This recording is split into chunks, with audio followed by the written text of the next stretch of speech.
ब्रह्मोस की तरह अब रूस भारत को और शक्तिशाली हथियार देने की फिराक में है और देखा जाए तो दोनों देशों के बीच काफी समय से अच्छी मित्रता भी देखी गई है और यहाँ तक कि ये मित्रता आज से नहीं कई सालों पहले से है, जो आप अच्छे से जानते हैं। खबर सामने इस तरह आ रही है कि टेंशन में चीन पाकिस्तान, भारत को मिलेगी कई घातक मिसाइलें, रूस से होने वाली है 10,000 करोड़ की डिफेंस डील। भारत और रूस के बीच होने वाली डील में कई मिसाइलें शामिल हो सकती हैं। इस डील में S-500 का भी जिक्र हो सकता है, लेकिन कहा जाए तो रूस S-500 डिफेंस सिस्टम देगा नहीं, क्योंकि सबसे घातक और शक्तिशाली हथियार अगर रूस के पास है तो वो है S-500 डिफेंस सिस्टम।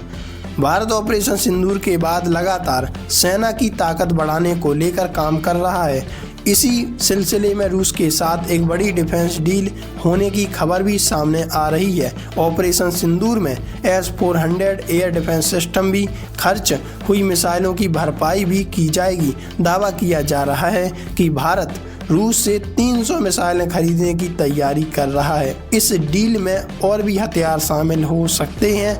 भारत रूस की डील में लंबी और कम दूरी की मिसाइलें शामिल होंगी।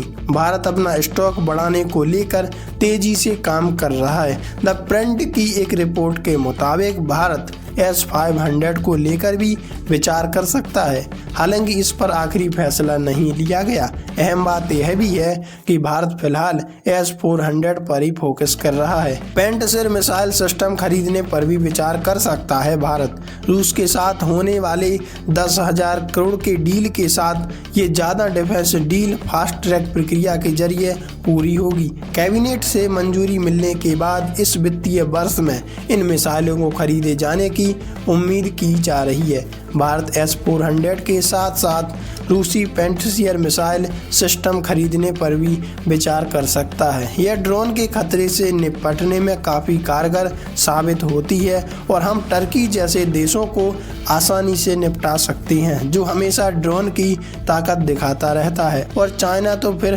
कौन खेत की मूली है। पेंटसियर सिस्टम को मिलाकर एक मजबूत रक्षा प्रणाली भारत की तैयार हो जाएगी और इसी को लेकर भारत इस पर काम कर रहा है। ऑपरेशन सिंदूर के दौरान भारतीय सेना ने दिखाया था दम। भारतीय सेना ने ऑपरेशन सिंदूर के दौरान 100 से ज़्यादा आतंकियों को मार गिराया था। वहीं इसके जवाब में पाकिस्तानी सेना ने भी एक्शन लिया और भारत पर अटैक की कोशिश की, हालांकि उसका हर हमला नाकाम हुआ। दावा किया जाता है कि भारतीय सेना ने इस दौरान S-400 का काफ़ी इस्तेमाल किया था। इसकी वजह से पाक की कई मिसाइलें तबाह हो गई थीं। वैसे आप इस बारे में क्या राय रखती हैं? क्या वास्तव में अगर ताकत और बढ़ती है तो पाकिस्तान की बोलती बंद होगी, पाकिस्तान कहीं मुंह दिखाने लायक नहीं रहेगा? कमेंट में लिखकर जरूर बताइएगा।